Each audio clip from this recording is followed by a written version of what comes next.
Hey guys, welcome back. I'm a little behind on my series of the week videos, uh, but the one I've got tonight is one that's near and dear to my heart, one of my all-time favorites from the 70s.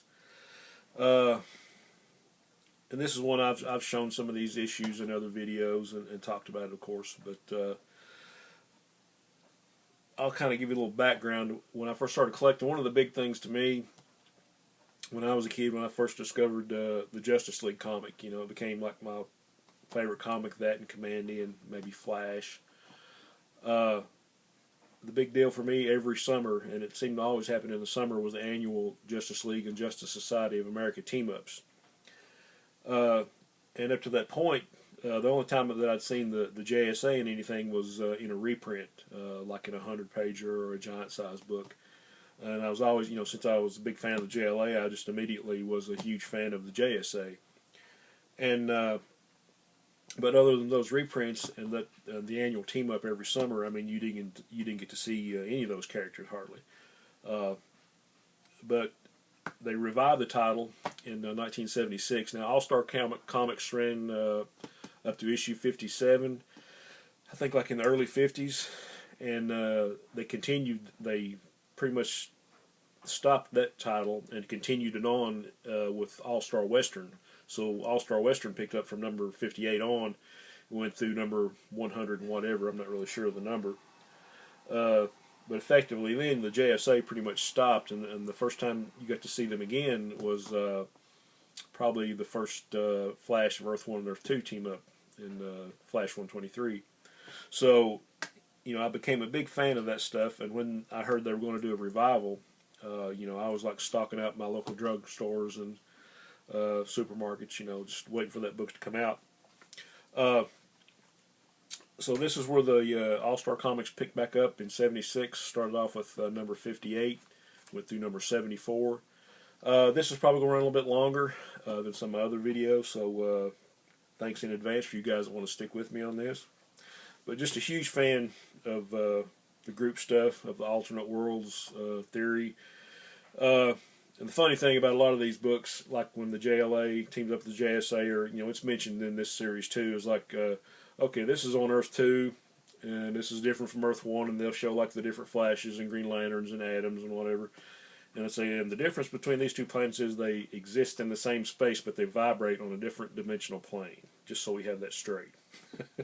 But I was a big fan of that stuff. So here's number 58. This is the very first appearance of Power Girl. Been a while since you'd seen the original Golden Age Robin in action. And Star Spangled Kid, probably the last time you saw him was in Adventure Comics in a Seven Soldiers of Victory story. Either that or one of the older JLA team-ups with the Justice Society. But, they introduced Power Girl and brought these two characters back, and we're calling ourselves the Super Squad. And first thing I noticed, I was already in Mike Grell's work, but you have a great Mike Grell cover with some of the original JSA on there, and you have the first appearance of Power Girl. This is one of my, probably, I don't know if I would call it a reader copy. It's a pretty decent copy. It's got a date stamp on it right there, which is like a lot of us find kind of charming. But just a great revival of this book. I think maybe Jerry Conway wrote the first couple issues, and I think Rick Estrada penciled the first couple issues. And I'm not a big fan of Estrada's artwork per se, but he was inked by Wally Wood, and all of you Wally Wood fans know that pretty much anything that's inked by Wally Wood is going to look like Wally Wood. So the artwork looks great, bringing back all the old JSA characters, the new Super Squad. I think the villain Brainwave makes an appearance in this. Like I say, the art is by Rick Estrada and Wally Wood, and I think Wood had an assistant that did backgrounds for this. I think his name was A.L. Sirois. I think that's the way you pronounce that name.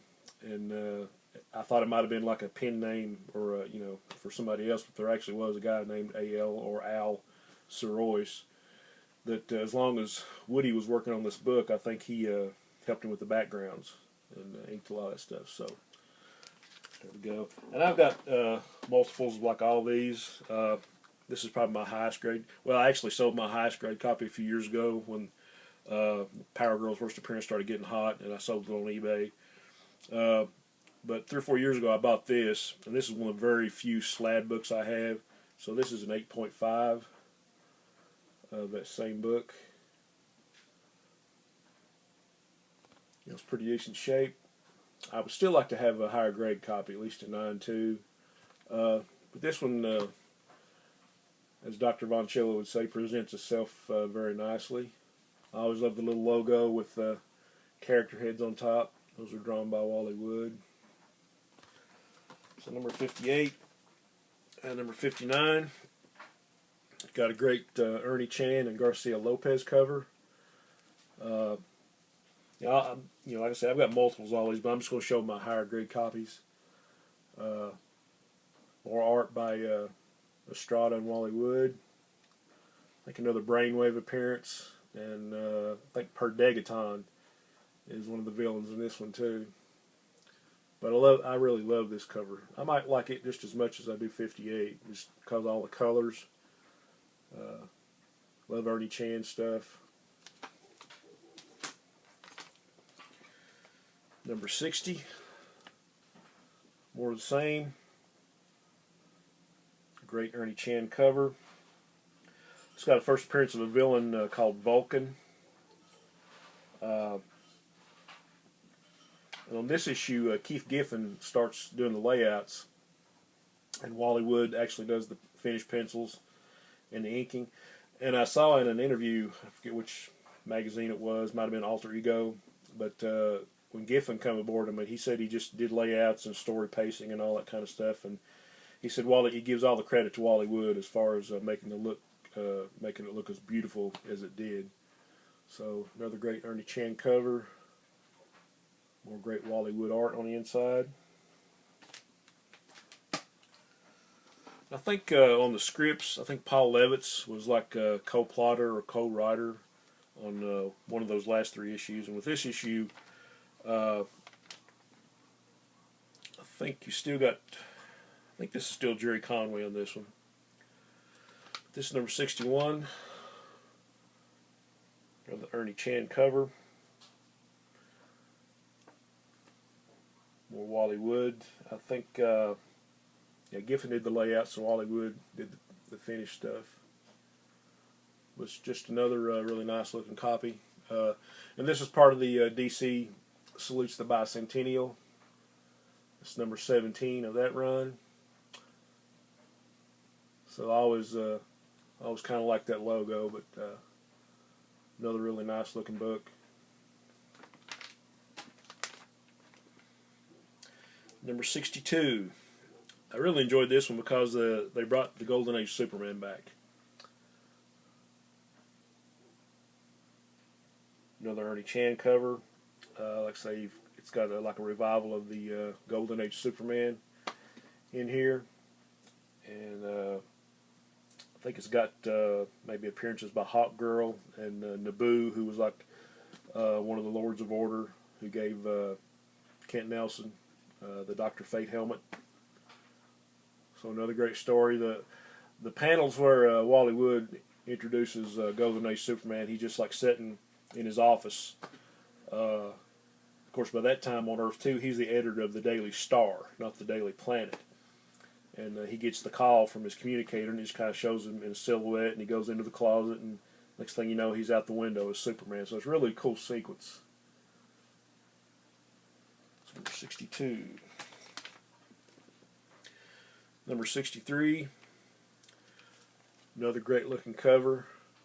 This is actually by Rich Buckler with Wally Wood inks. So Solomon Grundy and the Injustice Society in this one.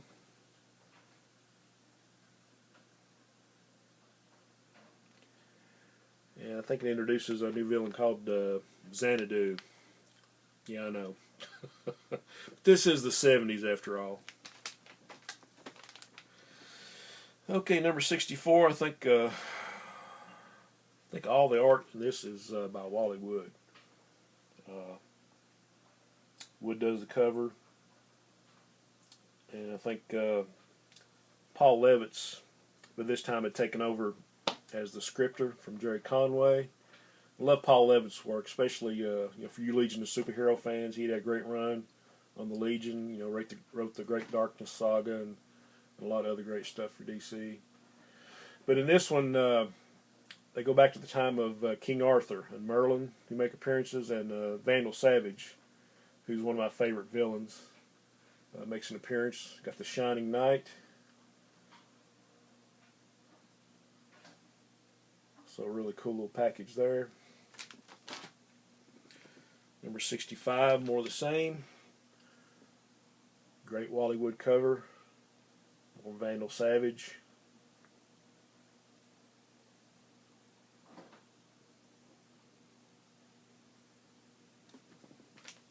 Okay.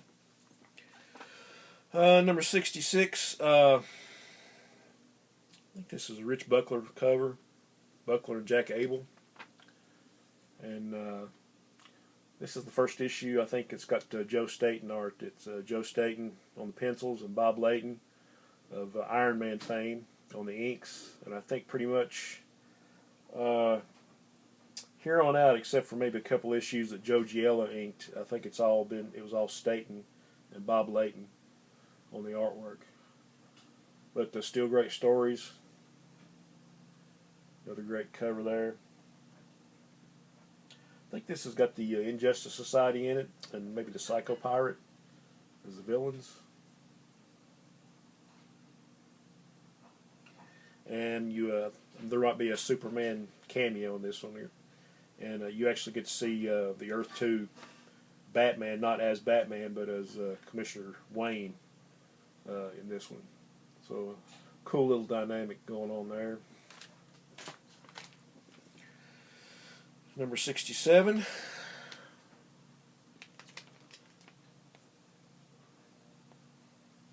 think a lot of the focus was going towards a smaller lineup in these stories. It was mostly Power Girl and Wildcat, maybe Star Spangled Kid, maybe a couple of others. And I think actually in the last issue, this is the first new logo, and I think Joe Staton designed that. Now, initially, I really loved Joe Staton's stuff at Charlton, but when I first saw his stuff at DC, I wasn't all that impressed. But when he got together with Bob Layton, I really started liking the artwork a whole lot better. It's hard to beat Wally Wood. But yeah, the artwork really kind of grew on me. So, issue 67.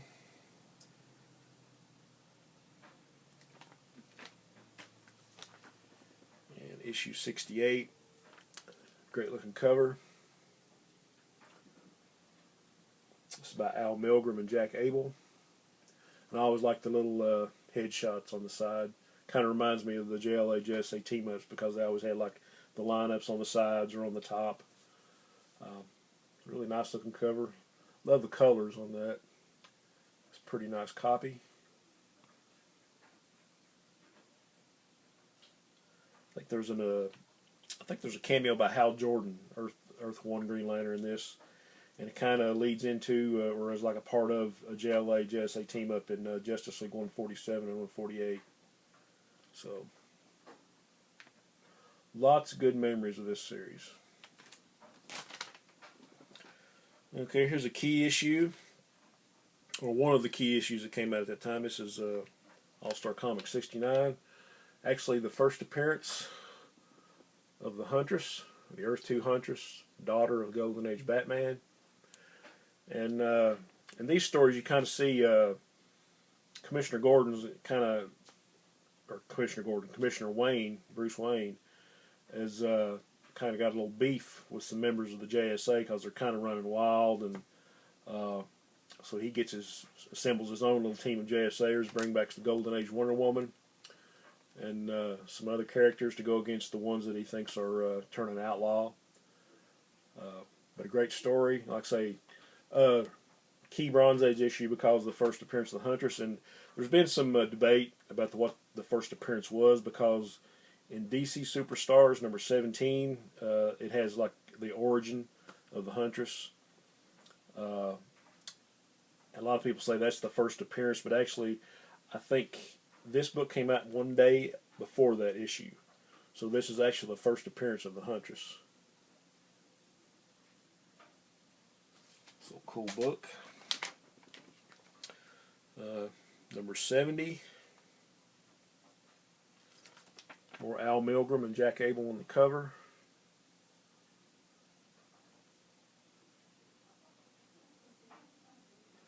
Actually, I think you have another Superman cameo and a Spectre cameo in this one. Another one of my favorite JSAers.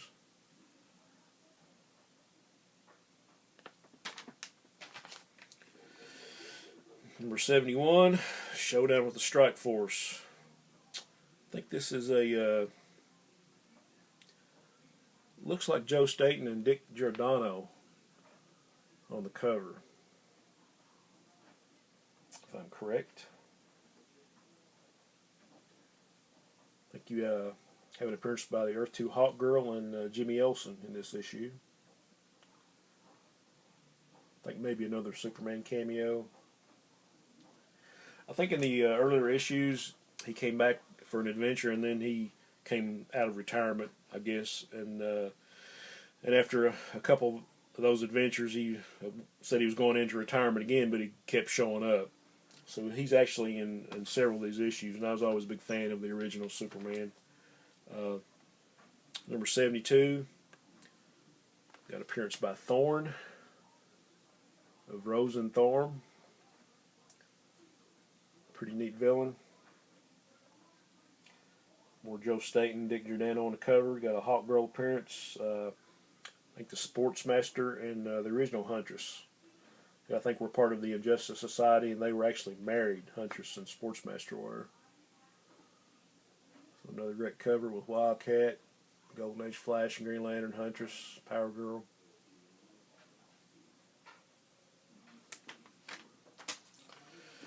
Okay, number 73. The Joe Staton and Joe Giella cover. More with the Huntress and Sportsmaster. The Thorn. And I think this introduces a villain called the Master Summoner.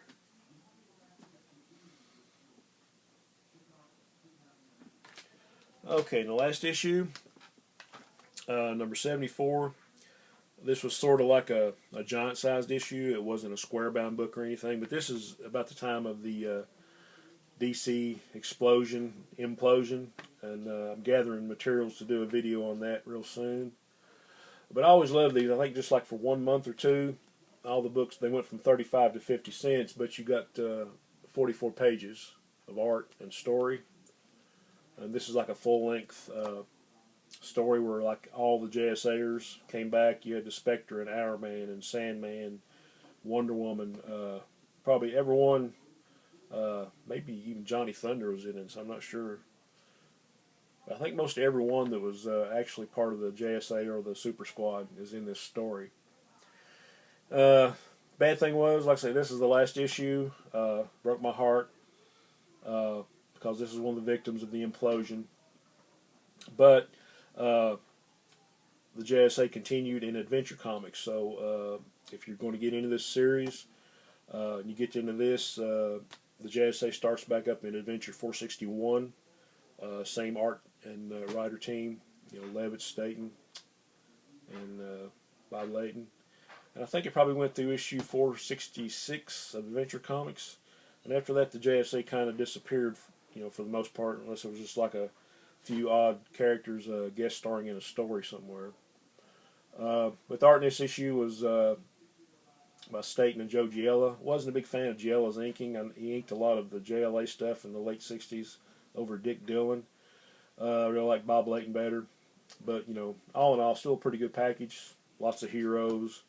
Got a really nice shot of the Golden Age Superman there with the gray temples. But all in all, a fun, cool little series. Anybody that's a fan of the Golden Age and the Justice Society and the Justice League, it's a really great little run to read.